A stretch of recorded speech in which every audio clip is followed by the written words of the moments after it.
Welcome, lady friends. What's up? It's your girl here, Olivia, international life and business coach. If you're a creative and ambitious woman who wants to have breakthroughs not only in your business, your bank account, but also your brain, then this is the podcast for you, girlfriend.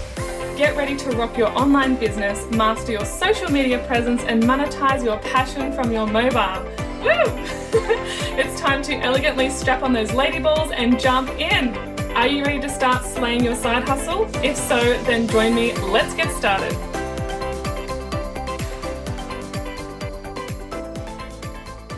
Welcome to today's episode. Today's episode is a little bit different because I was actually being interviewed by someone else, which was really refreshing and I loved it. So I was interviewed by Camille Joyce on her podcast, The Heroic Soul, and she is also a coach. For those listening, this year in 2020, I'm actually opening myself up to allow people to interview me more. So if you know anyone that is looking for interviewees, then I'm your girl. Feel free to send them my way and we'll check out if we're a good fit for collaborating. So this interview was recorded approximately 3 months ago while I was pivoting my business direction in December 2019 from relationship recovery coaching into business coaching. There was a moment where I discussed the fact that I had already attracted one business client during the pivot, and just thought I'd mention that since then I've attracted multiple business clients since this interview and since officially pivoting into becoming a business coach. So if you're someone who's in business already and is considering pivoting or changing direction or evolving your niche, then I encourage you to do that, because if you are feeling that calling and that desire, you'd actually be doing a disservice by ignoring that. And what I've just told you is great evidence that you're actually doing the right thing for yourself and your business by moving towards something that feels more aligned for you long term. So in this episode, Camille and I discuss how to find your passion, especially after a toxic relationship, how to prioritize yourself again, and the process of figuring out what is for you and what is not for you, and discovering what actually makes you feel fulfilled. We talk about how to decipher between a passion and a niche and how to monetize that or turn that into a business, as well as share my personal story on how I ended up in business in the first place and what my life looked like about 3 years ago in terms of career, relationships, my personal development journey, and actually discovering that having a business was an option and a possibility for me, because I wasn't one of those people that was like flung out of the womb and thought, yes, I'll be a business owner. Never in my life did I think that until just a few short years ago. We discussed how I got into network marketing when I was in the middle of my quote-unquote quarter-life crisis.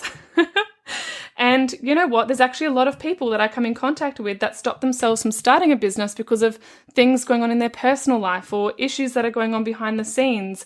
And I just want you to know that you actually can build a business from a broken place, and it can be a great motivator, and it can actually propel you forward in your business, in your passion, and all that sort of stuff. It can actually be a really good thing for you and for other people.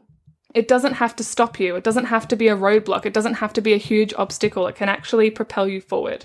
And in regards to niches and pivoting and all that sort of jazz, I was recently asked by someone this particular question. And this came from Carmen. Her question was, I'm currently working on selecting my niche for coaching, and I'm curious, if you don't mind me asking, why you decided to move out of the niche that you were once in. So my reason for that, and my answer to Carmen is that even though I love narcissistic relationships and recovery work and codependency and all that sort of stuff, and it was definitely 100% a passion and an interest of mine, I always had this underlying desire to do business coaching. Even before I started my business as a narcissistic recovery coach, I always wanted to go into business coaching. I just didn't think that I could.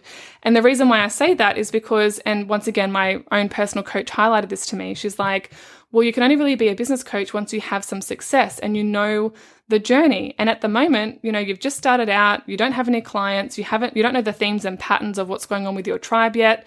Once you've actually earned your stripes and you've done all that work and you've learnt the lessons you need to learn, then you can actually be a leader and guide those other people in starting their own business. And once I reached that point in about November 2019, I was like, oh my gosh, I think I'm ready for this now. I know how to make consistent income. I know how to attract clients. I know how to market myself online. I know how to run a business on the back end behind the scenes. I've learned all these things that I previously didn't know. And now I know how to help other people with this. And it's really important. I really want to highlight this point because, I guess when you're a coach, authenticity, integrity, and honor are imperative, being congruent in your message. So, for example, it'd be like, I'm single and childless at the moment. It'd be like me running a class or a workshop on how to raise children and be a good wife. Yeah, it doesn't sit well because it's like, well, hang on a second, this lady isn't married, she hasn't got kids, what would she know? Yeah, so it's the same sort of thing. You've got to have a business and work through all this sort of stuff first before you can teach other people these principles and whatnot. So that's mostly the reason why. And I should also mention that, we get taught certain models and that can actually be applied to lots of different areas. It doesn't have, the models that we learn can be applied to multiple different areas of coaching. So what I've learned in the narcissistic and codependency space and relationships, love and marriage and dating, I've actually been able to cross over into my business coaching and actually evolve from there and apply it to that particular set of issues or problem solving sort of stuff.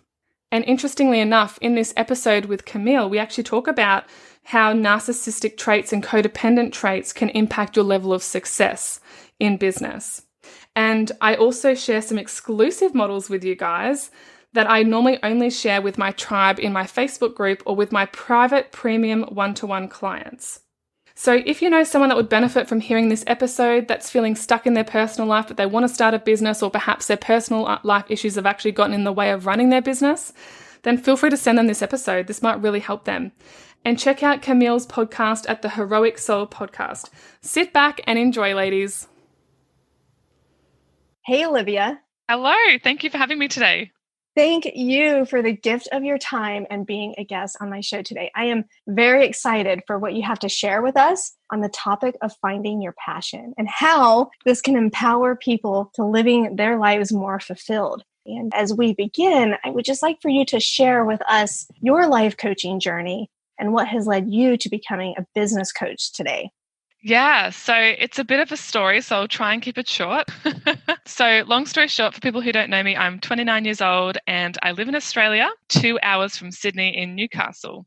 And so I have always been a nurse and midwife. So since I left high school, I went straight into uni, did my degrees, came out, and I've been in relationships all my life since the age of 15. And one of these particular relationships, which was a long-term relationship who I was engaged to actually, it ended, and it was quite a toxic, emotionally abusive relationship as well, I have to say. And so I was kind of going through, I like to call it a divorce, even though it wasn't technically a divorce. We were basically married in every other way, right? So our wedding was booked in, we shared properties, we shared bank accounts, we lived together, our families were integrated, the whole work sort of thing. And it was a drawn out process for 2 years. And when things finally ended with him, it really spun me into my quarter life crisis, because I always envisioned myself being that woman who would be married young with multiple kids before 30, the white picket fence, the whole works with the dog, the cat, and such and so forth. And when that blew up in my face, I was left in pieces. I was basically a shell of my former self, is what I'm trying to say. Mm-hmm. And I was completely lost in every area. I'd gotten my degrees and I was working full time as a shift worker, and I was actually quite miserable, to be honest with you. The image that I had in my head compared to my reality just didn't line up. And I was wondering, what the hell? I've done everything right. How can I be so unfulfilled in my life right now? And I just felt like I had nothing. I know it sounds bizarre, but I just felt like my dreams and my plans were blown to smithereens. The man that I loved, it's a long story, but let's just say that he was wearing a mask and wasn't really the man that I thought that he was, and all this sort of stuff. And then the wedding didn't happen, and then my vision of having the kids didn't happen, and all this sort of stuff. And so I was in a really broken place. And it was about 6 months that I was single at this point, and I decided, you know what, I'm not going to miss out on Valentine's Day. I'm going to have a Galentine's Day party. And I decided to have about 10 of my girlfriends around to my house, which I built with my ex, by the way. And we had such a blast. And I invited a girlfriend from my uni who started this business, right? She was selling this long-lasting liquid lipstick, and it wasn't supposed to smudge or budge or come off or anything like that on your wine glass or when you ate or whatever. And I thought, it'll be cool if she comes around and entertains us for an hour. Wasn't really planning on buying anything, just wanted to have a fun time and that sort of stuff with my girlfriends, drinking Moscato, having chocolate and strawberries and all the rest of it. And she came over, and all my girlfriends and I fell in love with the product. And I wasn't convinced that it did stay on for very long, so I slept in it that night. And the next morning I woke up and there wasn't even an inkling of anything on my pillow. And I was like, oh, this is interesting. Okay. And I had known at that point of time that I really wanted to kind of sink my teeth into something. I needed a distraction. I needed something positive to build towards because I just felt like I wasn't moving towards anything in life in my mid to late 20s. And I was just kind of like, let's just see what happens here. And so I signed up with her, and the company was called Senegence International, and it was a network marketing company, kind of like Tupperware, but skincare and makeup. And the products were phenomenal. And that was the very first time I ever launched a business. And it was probably one of the biggest personal development journeys I ever went on. And I did a lot of healing and recovery when I signed up to that company. And it gave me a new sense of purpose. It helped me feel like I belonged somewhere again. There was like a real sisterhood, involved in this company that I absolutely loved. And it was funny because even though I was doing markets and parties and selling online and all this sort of stuff, learning all these things, it was really like, I have to say, it was really the personal development trainings that I fell in love with the most. And over time, I kind of realized that's where I'm more drawn to. So less about the products and selling these things and all that stuff. It was more about the personal development journey. It started to help me heal and recover myself. And then through this company, I was following what we like to call one of the crown princesses in quotation marks, which is the highest ranking of the company. And they've got like $1 million team underneath them and all this sort of stuff. And I was watching her Instagram stories, and she had a photo of this book called Girl Code by Cara El-Waleba. And I was like, oh, who's that? That looks great. Once again, I was working full-time shift work and I needed some time. Like I wanted to spend the time in my car bettering myself, basically. So like learning from other people. And so I bought the audiobook and I started listening to this girl called Cara. And then I found out she had a podcast, and then in her title, she said she was a life coach. And it was really interesting because she was like this glamorous, empowered, blonde bombshell from America. And I was like, holy crap, who's this woman? And looked into her. And when I heard the word life coach, it took me back to high school, because here in Australia, you could actually do psychology in I think it was 11 and year 12 in Melbourne. And I absolutely fell in love with it. But for some reason, I didn't pursue that. Instead, I pursued the nursing and midwifery pathway. And it took me back to that. And I was like, oh, what is a life coach again? And so I started looking up what it was, and I started Googling incessantly. And this particular day was a day that I was supposed to be going to a local first aid course for my job outside of the hospital. It was my first job as an occupational health nurse in a private system. And I was like counting down the time to our morning tea break so I could call this place called the Life Coaching College to inquire about how I could become a life coach. What is it? Blah, blah, blah, blah, because I'd read all this sort of stuff and I was just feeling more and more passionate about it. Anyway, so I did that. And long story short, I went to their welcome day in Sydney. And from that day onwards, I signed up and I was sold. I felt like I had found my thing. And at this point in time, I was still going through that legal battle with my ex-fiance, and I wasn't quite ready to pick a niche yet. I was just studying, doing the trainings, that sort of stuff. And then when things did finally end with him legally and in every other way, fantastically, it was like a thunderbolt had hit me. And I was like, holy crap, I'm meant to be helping other women through this. Because I had reached over those 2 years a level of recovery and healing that I felt more like my new self, and I had rebuilt my life and my sense of identity, and I felt really whole and complete, and I felt super confident and empowered, and I had all these new skills and knowledge, and I had a business, and it was just like great. Like I had a team and downlines, and I went to their amazing conference in Queensland where it was just like, it blew my mind. It was like next level living for me. And so I discovered life coaching. And then for the last year, so back in January 2019, I hired my business coach. I started my podcast in December 2018, and I just totally went for it. I went totally all in and attracted all these beautiful women that were either in marriages and relationships that they knew they needed to leave because the abuse was just too much. And I'm talking about all kinds of abuse. So like financial, social, emotional, all this sort of stuff. I didn't deal so much with the women that had been physically abused or sexually abused, but there was some sexual abuse that popped up with my clients, and I was able to lead them and help them make shifts and do some recovery work. And then I ended up coaching couples, and I loved that as well. And then launched my first online program, and all this wonderful stuff was happening. And as I said, it wasn't until November that I was like, even though I really love this and I'm so passionate about it, I still have this underlying feeling and this calling to become a business coach. And now that's what I'm doing. Like I'm still in the midst of pivoting and figuring all of that out, but it feels really, really good. So that's the basic little overrun of how I got here.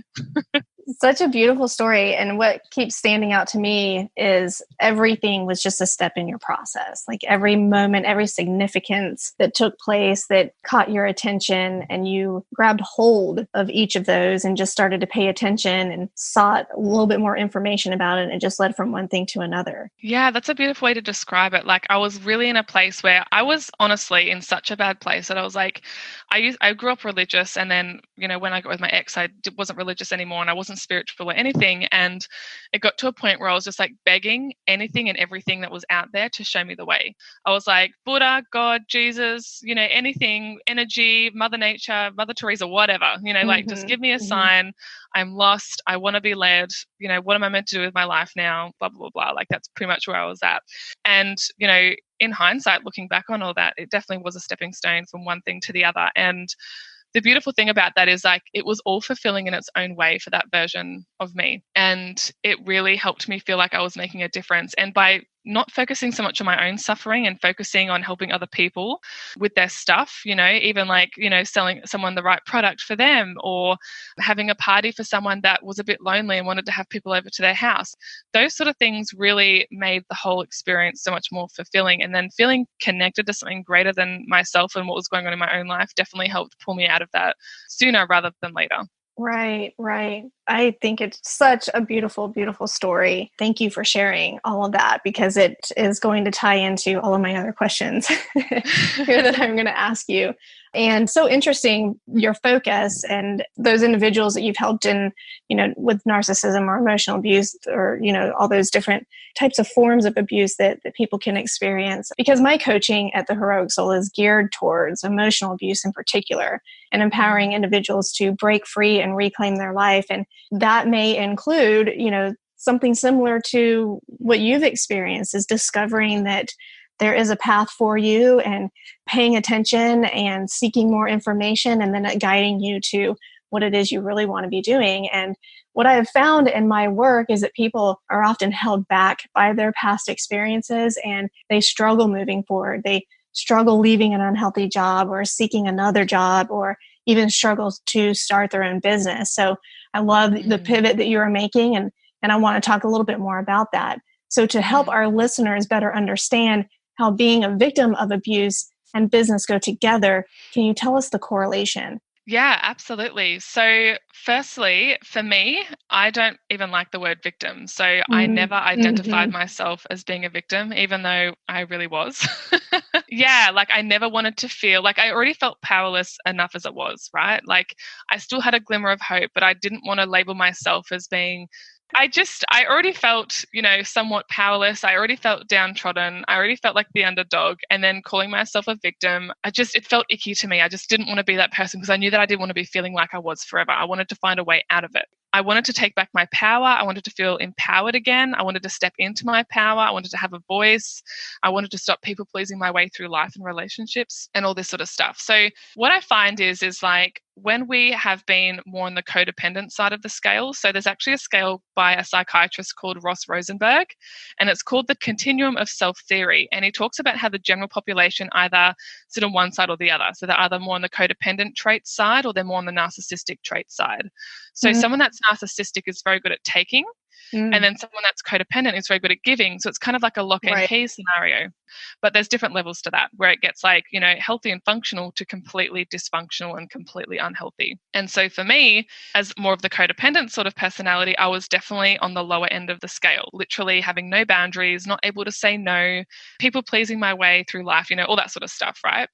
And so for me, it was about, okay, cool. So if I want to start a business, if you're starting a business and you are the product, right, you've got to be aware of that, because your traits are going to pop up in some capacity. So even if you're selling a product or you're selling a service, it's like if you're running that stuff, you need to be really aware of self-mastery. So for me, when I had customers that came back and, wanted, like, for example, I ran a market at a breast cancer fundraiser one time, and, the champagne was flowing. There was pink flowers everywhere. It was absolutely gorgeous, very decadent. It was just very chic and elegant and beautiful. But towards the end of the day, it got very sloshy. People had too much to drink. They were spending money willy-nilly, and I did really well at that market. But ethically, I'm sitting there and I'm like, oh, should I even be selling to these people? Like, maybe I should be packing up my stall. And I had one woman who was definitely intoxicated, and I was actually hesitant to sell to her, but she was like hell bent on buying like 5 lipsticks. And so, I sold to her, but I was quite willing for her to, she came back the next day and wanted a refund. Like I was fully prepared for that because she wasn't in her right mind while she was purchasing, really. Anyway, so what happened was that she lost her lipsticks. She lost all of them. And the next day she tried to come back and get me to give her another 5. And I just had to politely say, I'm really sorry, but I can't do that. If you had lipsticks that you wanted to swap over, I could absolutely do that. But the old me would have just given her another 5, and then I would have been massively out of pocket. So it was about learning to have boundaries and talking about that sort of stuff. And from that market onwards, I decided I was no longer going to sell to anybody that had had a drop of alcohol, basically, and was even a little bit tipsy, because it was just going to cause way too much rework. And I didn't want to be that sort of, business that worked that way. So it's really about stepping from powerlessness into powerful, having boundaries, having a voice. And, I've worked with some women who still struggle with that now, and they have their own businesses, or they're wanting to start their own businesses. And in fact, I seem to attract a lot of codependent women, especially because of my background, because I've worked with women and couples and stuff like that are wanting to level up. But I find that through my marketing online, I attract a lot of the codependent women. And so these issues keep resurfacing, the whole self-worth thing, the whole confidence thing, and the rebuilding parts of their lives and the self-trust and all this sort of stuff, and believing in themselves always pops up. So in terms of how a victim of abuse and business go together, it can go together whether you're a victim, quote unquote, of abuse, or even if you're the perpetrator of abuse, because we know a lot of successful business people are very narcissistic. They're willing to step over other people to climb up the ladder and get higher. Right. Yeah, we all have been there. We all have had a boss or a colleague or a team leader or someone like that who's been very take, like to exert their superiority over other people, make them feel like crap, that sort of stuff. And I just want you ladies and men that are listening to this, if you identify as being more on the codependent side of the scale, you can still be hugely successful. It's not just narcissistic people with traits that are successful in business. I really, really appreciate everything that you just shared, because so many things, the self-mastery stood out to me, self-worth. It's really interesting to me because those who are more codependent, who are on the other end of that spectrum, are so helpful, right? And I think that there are so many individuals, like ourselves, myself included, and yourself, and so many people who have the qualities of being super successful in business, but our giving can sometimes, it can hinder us. And so I found that the boundaries are really, really important, especially for those who have experienced emotional abuse or abuse in any form, to do that self-work so that you can have that self-worth, so you can have that confidence and that mastery, so that you can have a successful business and really live your life to its fullest and seek those dreams that you've always dreamed of, right? And not let those individuals who are on the other end, who are more narcissistic and take and just walk all over everybody, that you allow that sort of stuff in and have any sort of influence on whether or not you're going to be successful. Yeah, 100%. And the thing is our giving nature can be our weakness and our strength. So for me, and depending on where you sit on like what level of codependency, like if you're down the bottom, like a level 4 to 5, the problem is that you're giving so much that it's actually to your detriment, and then you end up resenting that person a little bit later when it's actually not the other person's fault. It was your responsibility to moderate how much you give, right? And you can overinvest so quickly and so early, and as I said, regret it later.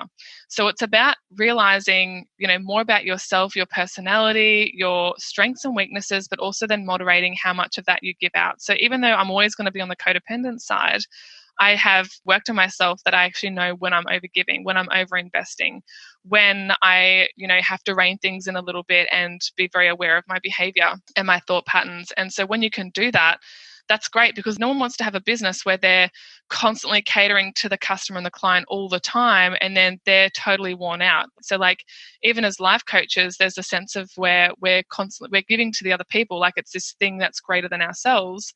But if you give too much, you can actually empty your cup, and then your self-care is like falls by the wayside. And if you're not looking after yourself, then there's no business. Right. So it's kind of thinking bigger picture as well and going, okay, cool. So if I don't do that, what's going to happen? What's going to be the consequence? How is this going to affect things outside of me and my business and my family and my relationships and my finances? Like there's a huge flow on effect. Like even that woman that I wasn't even planning to talk about, the woman from the Breast Cancer Foundation, I should have had better boundaries, right? That was a lesson that I learned from that situation. And I should have said no to her. I should have been like, you know what, here's my business card. If you're still interested, give me a call tomorrow. I can come to your house. We can set something else up. But instead, I didn't know what to do. And I was like, well, I'll just give her what she wants because that was my nature.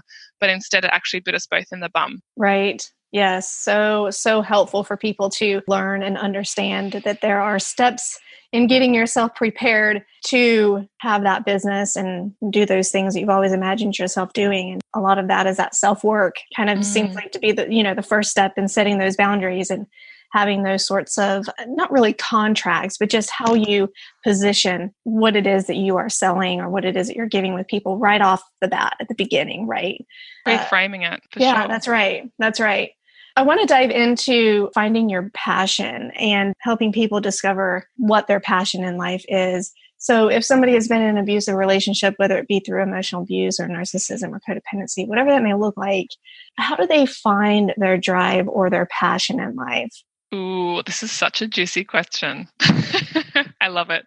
So, okay, let me paint a picture. So if someone's been at the mercy of abuse and has been mistreated and, as I said, downtrodden and all this sort of stuff, what has tended to happen if they're especially more on the codependent side of stuff, they have spent a lot of their time and energy focusing on that narcissistic partner or that narcissistic person and making them happy and figuring out what it's going to take to, make them happy, right? So they can have a better relationship, blah, blah, blah, blah. And they've actually forgotten about themselves.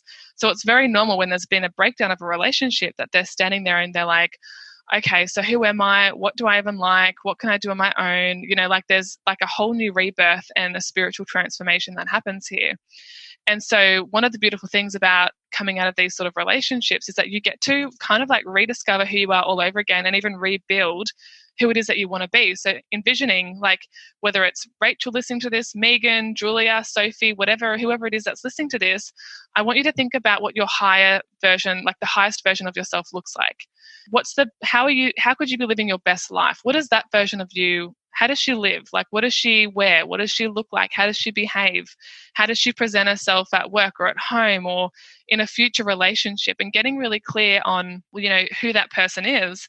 And then basically being and doing so you can have what that person has. So, for example, embodying that next version of Heather, for example, doing the things that that higher version of Heather would be doing. And then you can actually have what that higher version of Heather has.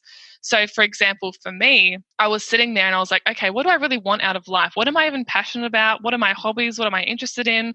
And the answer at the time was really nothing because I had no idea. I was just kind of like, I got no clue. I'm starting from scratch again, and there was all of this self-discovery work that was going on. And it actually took me a bit of time to figure it out. So I purely just, for me, I'm very much a type A sort of person. I've always had a plan all my life. And then, I reached this point where I couldn't have a plan. I didn't know what was going on. So I literally had to just surrender to the experience and then test the waters. So through trial and error, trying different things. I remember I went to a belly dancing class. I went to a pole dancing class. I went to this place and that place, and it was fine. Like, it might have looked like I was all over the place, but at least I was figuring out what I actually liked and paying attention to that, rather than, if I was with my ex at the time, I would have been thinking about whether he liked it. But it's like, well, what about me? Did I like it? What about my precious time on this earth? Why am I living for him? It's kind of going, what is Olivia passionate about? It was literally through data collection, research, and giving myself new experiences that I was able to figure that out. But if you're someone who has done those things and just isn't any closer, what I recommend doing, and this is something that my coach did when she was trying to figure out what kind of niche she wanted to go into for her business and monetize her passion, her coach said to her, why don't you jump onto Amazon and just scroll through all the different types of books that there are online and write down the ones, and don't think about it too much, just write down the ones that you're attracted to. And so she did that. She came up with a list of 20 or something. She went away and she's like, okay, what have these books all got in common? And it turns out they were all personal development sort of books, and they happened to be about love, dating and relationships and marriage and stuff like that. And then that's when she turned into a relationship coach. And so that was how that idea was birthed. I think what really needs to happen is, one thing that I used to do, and I still do it now actually, is I'd get a beautiful notepad out, a pretty, pen, glass of wine, or a nice, gorgeous cup of tea in a beautiful, uplifting mug, light a candle, play some music, and I would just sit there and write out all the things that light me up, all the things that made me happy, all the things that I enjoyed. And it could have been as simple as just literally going to gold class at the movies and ordering a cocktail or something like that. And once I could actually get out everything that this version of Olivia liked and enjoyed, then I could start to see it visually and piece together, okay, cool. So there's this, there's that, there's essential oils are awesome. Do you know what I mean? Like, once you can kind of lay it out in front of you, you can actually, it helps you give you more of a sense of who you are as well, because you're like, wow, this version of me actually likes all these things, you know, and you explore and you give yourself the permission to really go to town. And that's kind of a good place to start, I would say. I love that. Focusing on the positivity and what makes you happy, and actually like seeing it written down gives you perspective into who it is you are. Yeah, I think so. And then you can go and do more of that, right? Because when we're in a higher vibrational state, we make better decisions, we have a better quality of life, we have better friendships and relationships, we perform better at our jobs. It has this massive energetic flow-on effect. And so if you can, like, I truly think it's our responsibility to make ourselves happy in this life. And if we're happier, then we're going to be better. And so we're able to give more. That ties into my belief in just loving yourself and that self-acceptance and all of those things. It just has this major compound effect that is just bigger results, I guess, that we may not see right away, right when we're in it, but it eventually does something really beautiful that we may not even see right at the moment when we're doing it, when we're sitting down with our notebook and writing all of those things. When it comes to finding, once somebody has found their passion, they want to be able to use that passion to their advantage, you know, starting their business or whatever it is that they want to do. What does all of this have to do with creating a more fulfilling life? Ooh, that's also a great question. So I think once you kind of figure out what your passion is, and you're probably someone like me where you've got multiple passions and you're like, oh, which one do I pursue, you know? What I would be looking at is, because I'm definitely a multi-passionate person now. I would never have said this 3-4 years ago. I didn't even know what my passion was, you know, and here I am thinking, I've got so many. I've got the shiny object syndrome. Which one do I actually act on or monetize or grow and all that sort of stuff? And you know what? I had to ask myself, what is the thing that I'm obsessed with? What's the thing that I could talk about for hours? What's the thing that lights me up the most? And so once I kind of had my list, I narrowed it down even more. And then I started looking for evidence outside of myself. So I was like, okay, cool. So I want to talk about narcissism. I want to help people get over these sort of relationships so they can, you know, step into more of themselves and recreate their lives and blah, blah, blah, blah. How do I do that? Okay, cool. Life coaching. Awesome. What kind of skills do I need? And so then I kind of like reverse engineered it from there. And then I was like, what's my very next step? You know, because once you've got this big vision, it can be really overwhelming. You're like, where do I even start? You know, like if you wanted to be a writer of like a series of novels, it's like, crap, where do I even start with that? Do you know what I mean? It's like, you've got to start nutting it down and going, what's the very next step, you know, from this point on? Do you want to self-publish? Do you want to go to a editor? Like there's all these things to consider. And so that's when you've got to call upon the highest version of you, I think, and really getting honest with yourself. And so if you're wanting to monetize a passion, as I said, I'd be looking for evidence outside of myself. So for me, I started looking at other people that were already doing it and were already making money from it or making a living from it. But more importantly than the money side of things, I was just kind of like, is this something that's sustainable that I know I could do forever? And at the time, I literally thought I could talk about narcissistic relationships and codependency forever. And I still believe that I can, but just in a different context now, right? So it's kind of come into play in a business coaching, workplace, you know, culture sort of way. It all ties in, it all overlaps when we think about the different components of our lives, but the focus is a little bit different.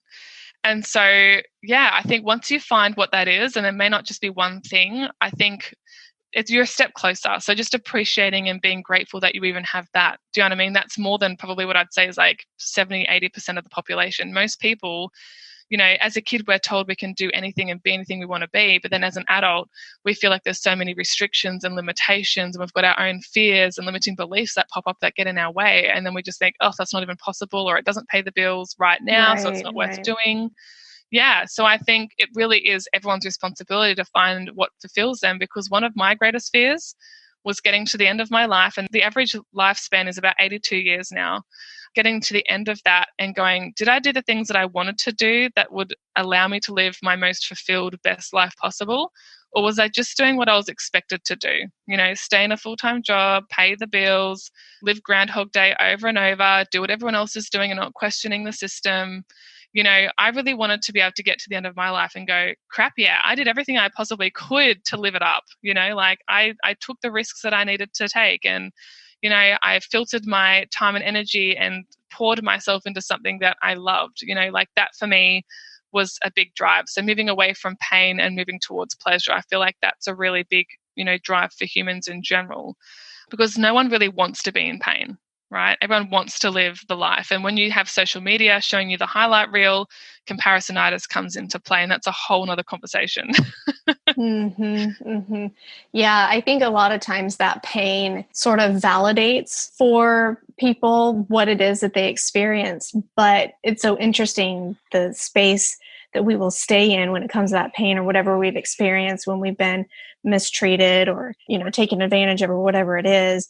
But getting yourself out of that headspace and, like you said, being honest with yourself and calling on a higher self so you can focus on the bigger dream, your purpose and your passion, what it is you really want to be doing. So beautiful. I love every single one of your answers. I'm just like, as you were talking, I was just taking myself back to like the old version of me. And I think another thing is like people that have come out of abusive relationships, they've been told and treated for all this time that they can't do stuff.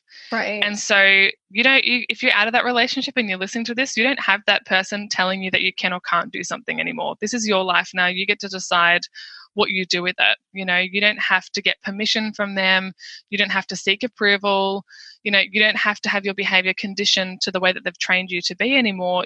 The world is your oyster now. You literally get to start fresh, like a clean slate, new chapter, new phase of your life. And so when you give yourself that permission, it feels like anything's possible. And that is such a expansive feeling. Yes. It made me think about just even when you are in a healthy relationship, right? Like each individual in that relationship giving themselves the permission and not having that control over one another, that is really going to be the beautiful relationship that you want and are seeking. And so if you can start doing that with yourself, and then whatever person you might bring in, I know we're kind of going towards relationship now, but whatever, if you bring somebody into it, if you are giving yourself permission to do what it is you want to do, hopefully that other person will respect that and treat you well for you being who it is you are and you honoring yourself. 100%. And I'll actually share something with the listeners at the moment, which I think they'll find really helpful because at the end of the day, like whether we're talking about relationships or not, business is all about humans, whether we want to believe that or not. Whether we're selling to customers, it's actually all about the customer. Whether we're selling our services as a coach to a client,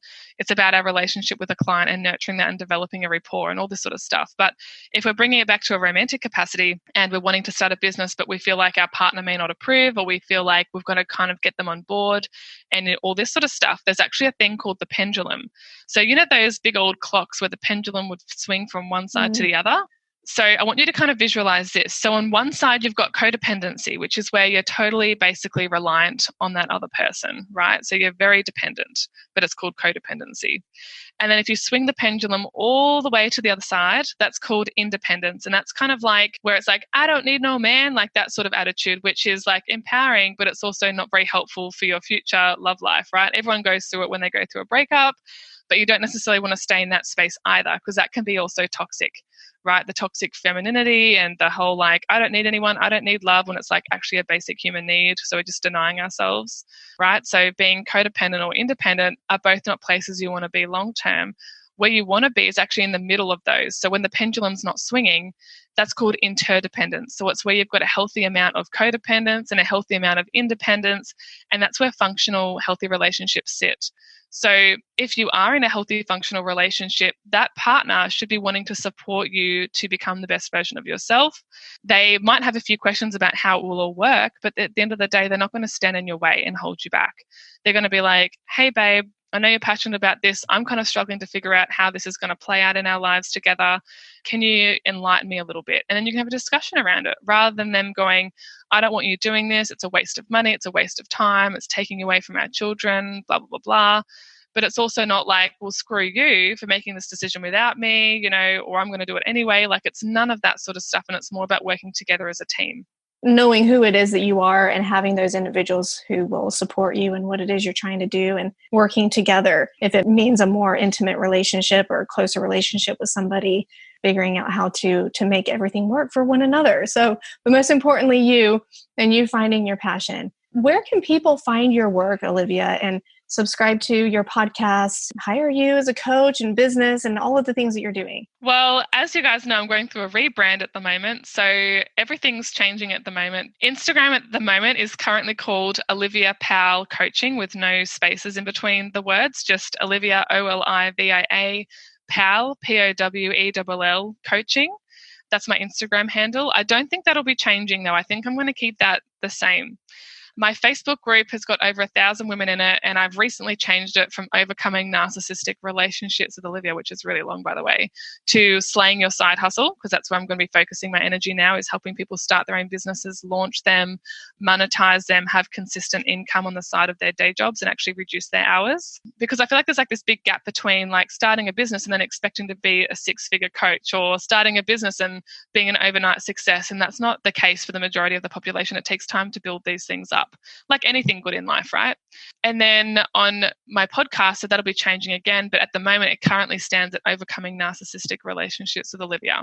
So yeah, that's where you guys can find me. I'd love to hear from you. Feel free to reach out. Tell me if you've listened to this episode, what you liked about it, what your biggest takeaway was, or any like aha moment or whatever resonated with you.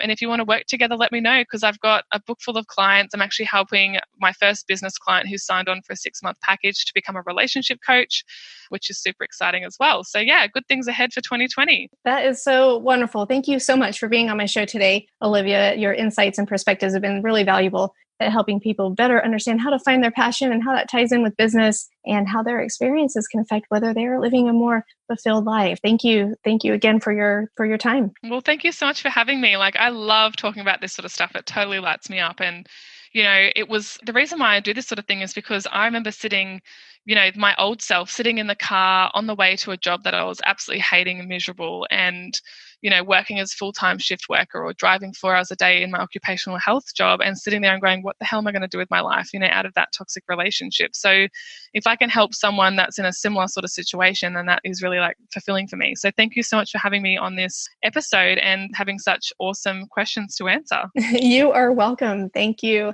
And I will look forward to talking with you soon and hopefully have you on again. I'd love that. Thank you.